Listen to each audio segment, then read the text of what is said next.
Fala galera do Periscope, tudo bem? Boa noite, como é que vocês estão? Dia 2 de maio, tudo em ordem?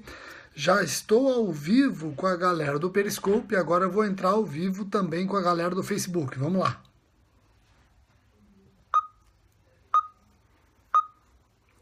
Agora sim, ao vivo para os dois canais, galera do Facebook e galera do Periscope. Nós vamos dar sequência à análise das várias teses defendidas pelo Ministério Público em recursos constitucionais, em recurso extraordinário, tá ok? Então nós vamos dar sequência a essas teses. Vejo vários professores já presentes aqui, nosso grande Paulo Sumariva, um abraço. Eu fiquei fora semana passada, fiquei de licença saúde e por conta disso vocês acabaram sendo, entre aspas, prejudicados com uma semana sem esses vídeos. Eu vou tentar tirar o prejuízo gravando mais vídeos essa semana, tá ok? Aliás, por falar nesta semana, eu sexta-feira estarei em São Luís do Maranhão, se tudo der certo, para conversar com vocês sobre a inconstitucionalidade da redução da maioridade penal. A galera perguntando se o MP de São Paulo abre ou não abre, vai abrir sim, vai abrir, já está autorizada a abertura do concurso. Grande Vinícius Marçal, nosso colega de Ministério Público em Goiás, também assistindo esse vídeo, Periscope e Facebook, sobre tese do MP. Vinícius, depois você me diga se você concorda ou não com as teses que eu vou analisar hoje. Essas teses do MP nem sempre estão de acordo com a maioria, né, Vinícius? Convenhamos, nem sempre essas teses estão de acordo com a maioria.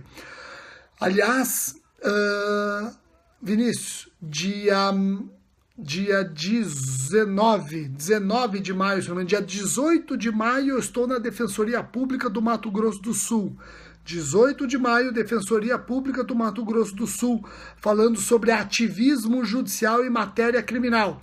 E dia 19 de maio, eu estou no Ministério Público de Goiás, conversando com os colegas do MP de Goiás sobre justiça penal negociada, tá bom? Então, apenas aqui lembrando, eu tenho São Luís do Maranhão, dia 5 de maio, depois eu tenho, ao que tudo indica, eu tenho Mato Grosso do Sul, dia 18, Defensoria Pública, e Goiás, dia 19, Ministério Público. Mas eu vou divulgando para vocês, tá bom? Vocês estão acompanhando o meu site jurídico.com? Estão acompanhando o meu site jurídico.com? Ele fez fez um mês de vida, Vinícius. O meu site jurídico.com fez um mês de vida ontem e já está com mais de 36 artigos para vocês lerem. Eu estou conseguindo colocar em torno de 2 artigos por dia. Coloquei 2 artigos excepcionais hoje, um inclusive já questionando dispositivos da lei do detetive. Artigo do meu grande colega Igor Pinheiros. Leiam, é um artigo que ele discordou de mim e ao discordar de mim me obriga também a ler e repensar muita coisa. Tá ok? Então, acompanhe meu site jurídico.com. Eu quero colocar no meu site jurídico.com a agenda de palestras para vocês, a agenda de palestras. Então, vamos dar sequência às teses institucionais do MP de São Paulo. E aqui eu tenho colegas assistindo, estou me sentindo na fase oral de concurso. Vinícius e Igor assistindo, Paulo Sumariva e outros, estou me sentindo na fase oral de concurso. Vamos lá para as teses. As 2 primeiras teses, tranquilas, ó. A primeira tese, ela está cancelada. A tese 51, ela está cancelada. Ela diz o seguinte: crimes falimentares, inquérito judicial, defesa do falido, prazo a partir da intimação. Essa tese 51, ela foi cancelada em novembro de 2007, exatamente por conta da nova lei de recuperação judicial. Então, vamos esquecer a tese 51, vamos para a tese 52. Apesar de a tese 52 não estar cancelada, eu já peço para vocês ignorarem essa tese, porque ela está se referindo aos crimes de imprensa. E nós sabemos que numa DPF a lei de imprensa foi considerada não recepcionada pela nossa Bíblia política. Então ignorem as teses 51 e 50 MP de São Paulo. Eu vou repetir, que eu vi que travou o Periscope, então eu vou repetir, fiquem tranquilos. A tese do MP de São Paulo é no sentido de que a sentença no processo de divórcio, a sentença no processo por crime de trânsito, não é condição para se ajuizar a ação por falso testemunho. Ah, Rogério, mas ele pode se retratar até a sentença do processo de divórcio. Ele pode se retratar até a sentença no processo por crime de trânsito. Não é melhor aguardar esse prazo de retratação? Não, porque a retratação ela é causa resolutiva e não suspensiva do poder punitivo. Vejam, eu menti num processo de divórcio, eu posso ser processado por falso testemunho antes mesmo de encerrar o processo de divórcio. Se até o encerramento do processo de divórcio eu me retratar, extingue a punibilidade e pronto. Mas enquanto eu não me retratar, o poder punitivo do Estado existe e deve ser concretizado. Eu menti num processo em crime de trânsito. Eu tenho até a sentença de primeiro grau para me retratar. Vejam, não é o simples fato de ter um prazo para eu me retratar que eu não posso ser processado por um crime que já se consumou. Eu posso ser processado por falso testemunho, sim. E se eu resolver me retratar até a sentença de primeiro grau no processo por crime de trânsito, extingue a minha punibilidade. A retratação é causa resolutiva e não suspensiva do poder punitivo. Compreenderam? Joia? Fácil. Vamos para a tese 57, que também diz respeito ao falso testemunho. Está dizendo que o falso testemunho é crime formal. A extinção da punibilidade do crime onde ocorreu o depoimento mendaz não se estende ao crime de falso testemunho. Isso é importante. Isso é importante. Olha só. Eu menti num processo por crime de trânsito. Não é porque ocorreu a extinção da punibilidade do crime de trânsito que eu não vou responder pelo falso testemunho. Vamos imaginar que eu menti num processo por crime de trânsito. Aí, o autor do crime de trânsito morre, extingue a punibilidade dele.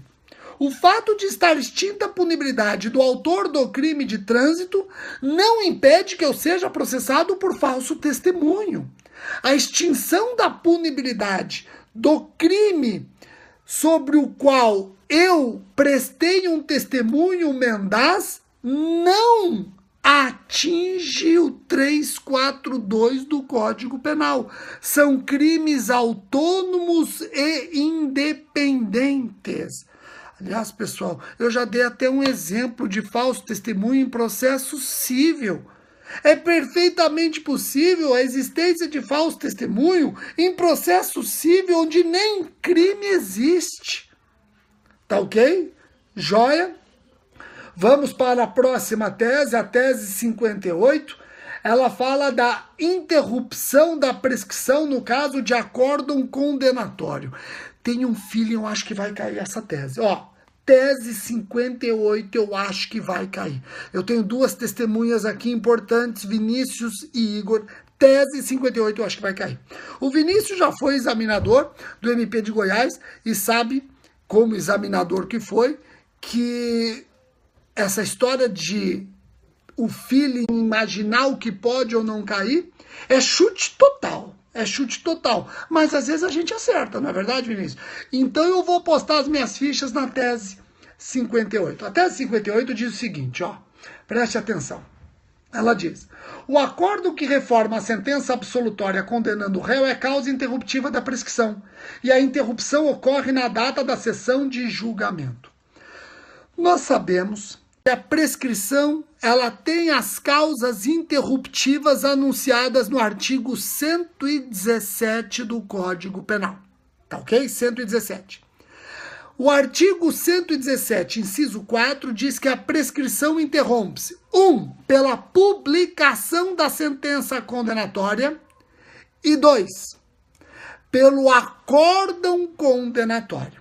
Então, se o juiz te condenou, a publicação da sentença condenatória interrompe a prescrição.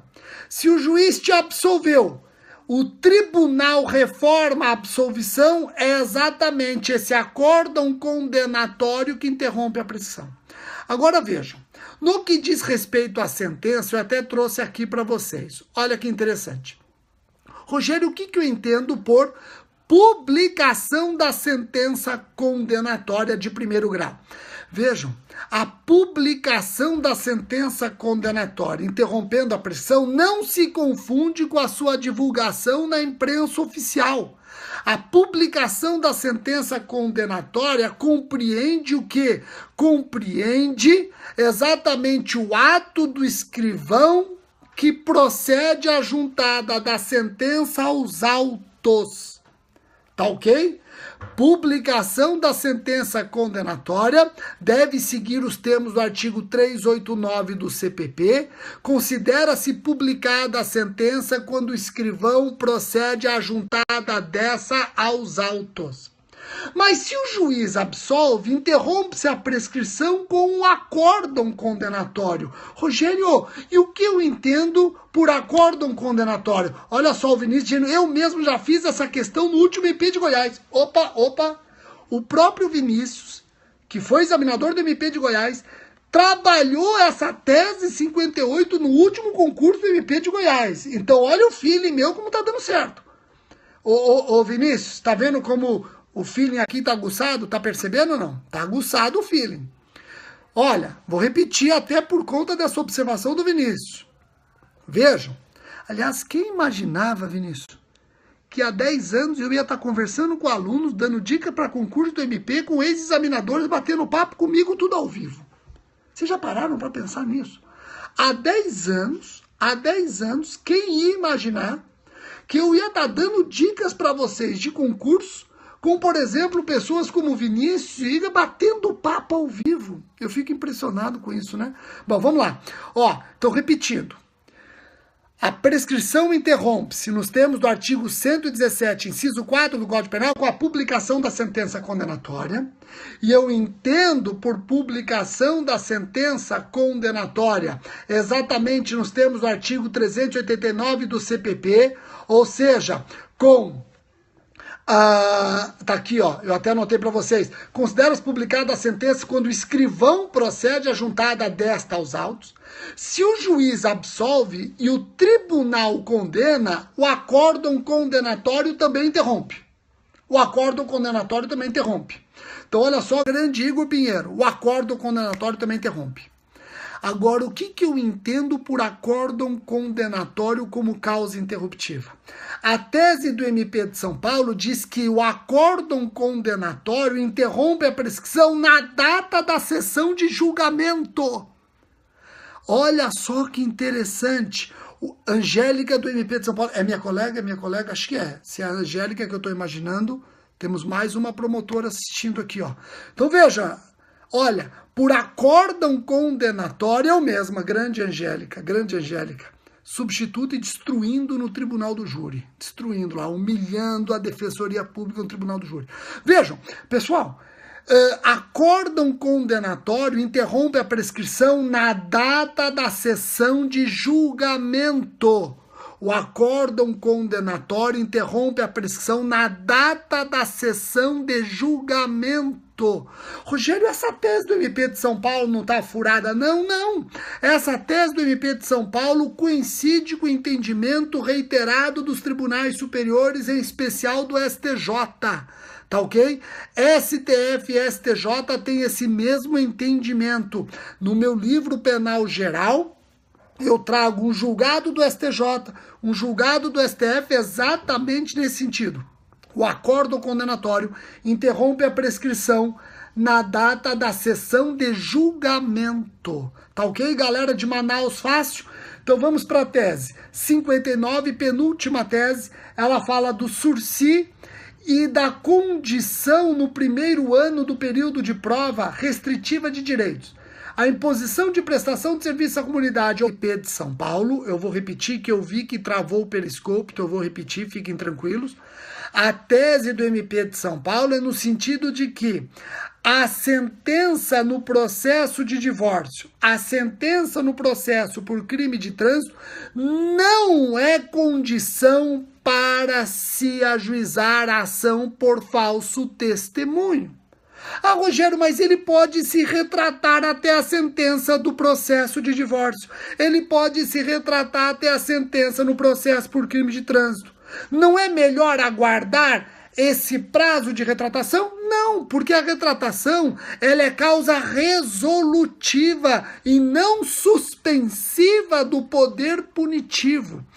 Vejam, eu menti num processo de divórcio, eu posso ser processado por falso testemunho antes mesmo de encerrar o processo de divórcio.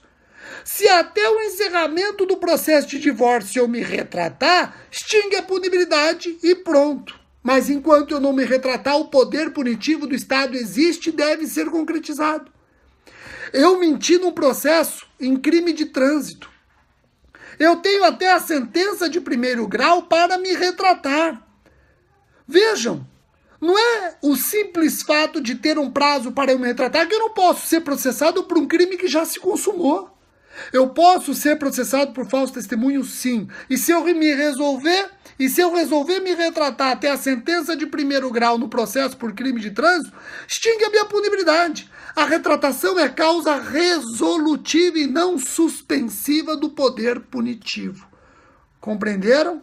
Joia? Fácil. Vamos para a tese 57, que também diz respeito ao falso testemunho. Está dizendo que o falso testemunho é crime formal. A extinção da punibilidade do crime onde ocorreu o depoimento mendaz não se estende ao crime de falso testemunho. Isso é importante. Isso é importante. Olha só. Eu menti num processo por crime de trânsito. Não é porque ocorreu a extinção da punibilidade do crime de trânsito que eu não vou responder pelo falso testemunho. Vamos imaginar que eu menti num processo por crime de trânsito. Aí, o autor do crime de trânsito morre, extingue a punibilidade dele. O fato de estar extinta a punibilidade do autor do crime de trânsito não impede que eu seja processado por falso testemunho. A extinção da punibilidade do crime sobre o qual eu prestei um testemunho mendaz não atinge o 342 do Código Penal. São crimes autônomos e independentes. Aliás, pessoal, eu já dei até um exemplo de falso testemunho em processo civil. É perfeitamente possível a existência de falso testemunho em processo civil onde nem crime existe. Tá ok? Joia? Vamos para a próxima tese, a tese 58. Ela fala da interrupção da prescrição no caso de acórdão condenatório. Tem um feeling, eu acho que vai cair essa tese. Ó, tese 58 eu acho que vai cair. Eu tenho duas testemunhas aqui importantes, Vinícius e Igor. Tese 58 eu acho que vai cair. O Vinícius já foi examinador do MP de Goiás e sabe, como examinador que foi, que essa história de o feeling, imaginar o que pode ou não cair, é chute total. É chute total. Mas às vezes a gente acerta, não é verdade, Vinícius? Então eu vou postar as minhas fichas na tese 58. A tese 58 diz o seguinte, ó. Preste atenção.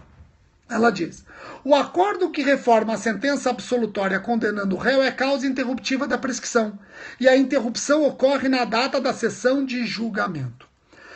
Nós sabemos que a prescrição ela tem as causas interruptivas anunciadas no artigo 117 do Código Penal. Tá ok? 117.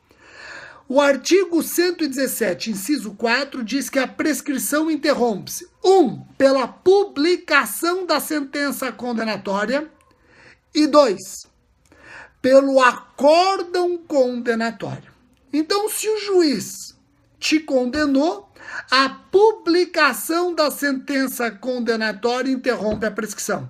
Se o juiz te absolveu, o tribunal reforma a absolvição, é exatamente esse acórdão condenatório que interrompe a prescrição. Agora vejam, no que diz respeito à sentença, eu até trouxe aqui para vocês. Olha que interessante. Rogério, o que eu entendo por publicação da sentença condenatória de primeiro grau? Vejam, a publicação da sentença condenatória interrompendo a prescrição não se confunde com a sua divulgação na imprensa oficial. A publicação da sentença condenatória compreende o quê?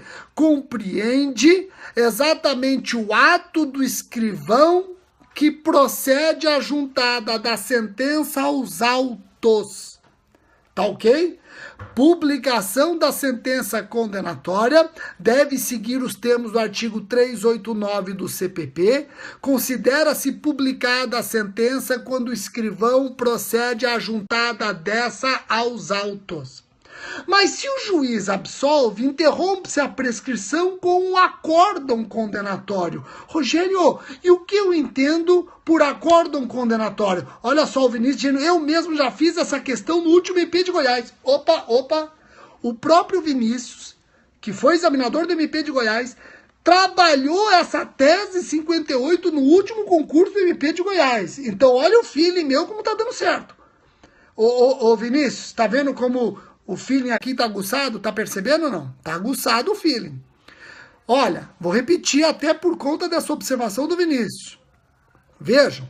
Aliás, quem imaginava, Vinícius, que há 10 anos eu ia estar conversando com alunos, dando dica para concurso do MP, com ex-examinadores batendo papo comigo, tudo ao vivo. Vocês já pararam para pensar nisso? Há 10 anos, quem ia imaginar que eu ia estar dando dicas para vocês de concurso, com, por exemplo, pessoas como Vinícius e Iga batendo papo ao vivo. Eu fico impressionado com isso, né? Bom, vamos lá. Então repetindo. A prescrição interrompe-se nos termos do artigo 117, inciso 4 do Código Penal, com a publicação da sentença condenatória. E eu entendo por publicação da sentença condenatória exatamente nos termos do artigo 389 do CPP, ou seja, com... tá aqui, eu até anotei para vocês. Considera-se publicada a sentença quando o escrivão procede à juntada desta aos autos. Se o juiz absolve e o tribunal condena, o acórdão condenatório também interrompe. Então, olha só, grande Igor Pinheiro, o acórdão condenatório também interrompe. Agora, o que eu entendo por acórdão condenatório como causa interruptiva? A tese do MP de São Paulo diz que o acórdão condenatório interrompe a prescrição na data da sessão de julgamento. Olha só que interessante.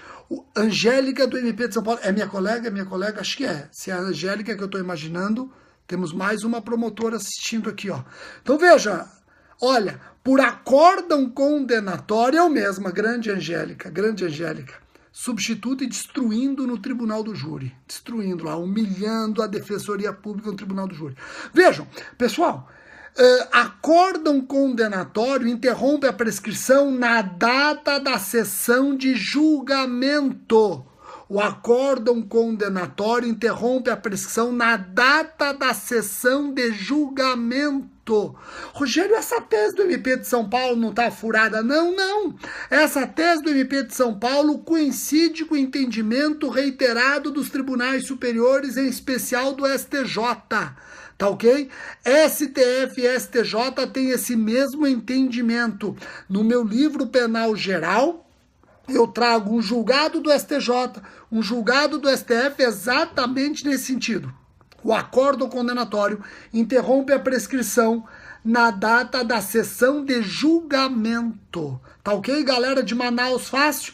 Então vamos para a tese 59, penúltima tese. Ela fala do sursi e da condição no primeiro ano do período de prova restritiva de direitos.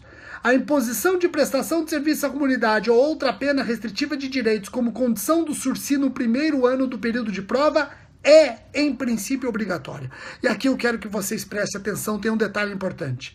Pessoal, nós temos 4 espécies de sursi. 4 espécies de sursi. Nós temos o sursi simples, nós temos o sursi especial quando há reparação do dano, nós temos o sursi etário no caso da pessoa com mais de 70 anos e nós temos o sursi humanitário no caso da pessoa portadora de grave anomalia física.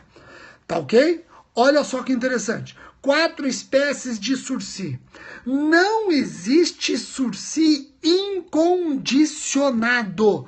Não existe sursi incondicionado. O que significa isso? Significa que não importa a espécie de sursi, no primeiro ano do período de prova tem que haver condições a serem cumpridas pelo beneficiado. Não existe sursi incondicionado. E a tese do MP de São Paulo é exatamente nesse sentido. Em princípio, no primeiro ano do período de prova, ele tem que cumprir prestação de serviço à comunidade ou outra pena restritiva de direitos. Não existe sursi incondicionado. É claro, se ele reparou o dano, aí as condições são menos rigorosas. Ele vai obedecer o 78, parágrafo 2º do CP. No caso do sursi etário humanitário, pelas condições do beneficiário, as restritivas podem ser diversas da prestação de serviço à comunidade, como limitação de fim de semana. O que não se admite, e é esse o espírito, o que não se admite, e é esse o espírito da tese 59, é um sursi incondicionado, um sursi em que no primeiro ano do período de prova, o beneficiário não está sujeito a qualquer condição. Isso é um absurdo, isso é uma clara proteção deficiente do Estado.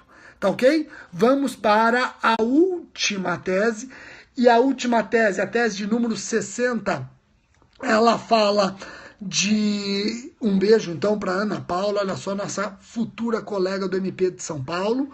Vejam, a tese 60 trabalha crimes da lei de parcelamento do solo urbano. E você acha que essa lei não cai em concurso? Tem candidato, Vinícius, olha, que acha que examinador não vai dar bola para a lei 6766. Cuidado, essa lei tem crimes. A lei 6766 tem crimes. Crimes que envolvem o parcelamento ilegal ou clandestino do solo urbano, crime contra a administração pública. E é extremamente interessante a tese 60, porque ela diz o seguinte: os crimes contra a administração pública, o Vinícius está até alertando o artigo, ó, artigo 50, já caiu no MP de São Paulo, já caiu em outros MPs. A tese 60 diz: os crimes contra a administração pública definidos na lei 6766 são formais, não são materiais, são formais. O que significa isso? Significa que eles se consumam independentemente da verificação do prejuízo. Não adianta o loteador depois demonstrar nos autos que regularizou o loteamento e com isso ele quer que desapareça o crime. É um detalhe importante que o Vinícius está lembrando e você não pode esquecer. O crime é formal, já se consumou, o eventual prejuízo é mero exaurimento. É mero exaurimento. Compreenderam isso? É mero exaurimento. E isso é importante, porque se ele regularizar o loteamento, o crime já está consumado. Essa regularização pode eventualmente ser considerada pelo magistrado no artigo 66 do Código Penal, uma atenuante nominada. O que você acha, Igor? O que você acha, Angélica? O que você acha, Vinícius? Se ele regularizar o loteamento, talvez até considerássemos como uma atenuante nominada do artigo 66 do Código Penal. Talvez isso, mas jamais desaparece o delito. Compreenderam? Com isso, pessoal, nós já trabalhamos as 60 primeiras teses do MP de São Paulo. Você vai prestar magistratura também? Rogério, eu vou prestar magistratura de São Paulo. Não se esqueça do nosso aulão de véspera, dia 24 de junho, no Hotel Transamérica. Não se esqueça do nosso aulão de véspera, dia 24 de junho, no Hotel Transamérica. Quem vai prestar TJ de São Paulo. Não esqueça, dia 24 de junho, aulão diverso, vou estar eu, vai estar o Cristiano Chaves, vai estar o Matheus Carvalho, vai estar o Robério, vai estar o Fábio Roque, vai estar o Daniel Assunção, Maurício Cunha e uma galera tremenda aí, todo mundo unido para dar aquelas últimas dicas para quem vai prestar o TJ de São Paulo. Tá bom? Então nós já vimos 60 primeiras teses do MP de São Paulo, nós temos ainda, mas se eu não me engano, quase 400 teses. Mas o MP está nos ajudando, ele está demorando um pouco com o edital. Perguntando se a Sofia vai. Sofia? Sofia? Sofia? Galera tá perguntando... Tô chegando. Hã? Tô chegando. Tá chegando? O pessoal tá perguntando se você vai com o papai no TJ, no aulão do TJ de São Paulo. Você vai? Você quer ir? Lógico que eu vou, né? Você vai? Lógico, né? Você vai lá fazer o quê? Você vai dar dicas para as pessoas? Eu vou dar dicas, eu vou tirar foto com vocês. Vou também Dar autógrafos? dar autógrafos. Ah, E não sei mais. Você já Eu vou fez? fazer um monte de coisa que... Você falou o trabalho que você fez na escola hoje? Ô Vinícius e Igor e Angélica, olha que interessante, tá aumentando a audiência. Eu acabei as dicas, agora que a audiência sobe. Interessante isso aqui, né? Conta pra aí, qual foi o teu trabalho de escola hoje? Aquele que É? eu fiz aqui. É assim, era uma lição de casa. Tava escrito, eu escrevi, se eu fosse uma delegada. E aí, eu faria. E aí eu escrevi. Você escreveu o quê?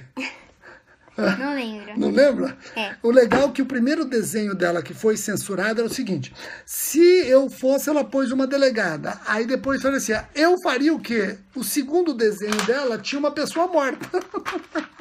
Mas aí eu apaguei Aí minha ela mãe apagou. disse assim, Tinha uma apaga pessoa isso, apaga. O Aí ela outro teve que era, apagar. eu faria. Então, E peraí, aí, mostra pra eles, ó, mostra pra eles. Então, daqui, ó.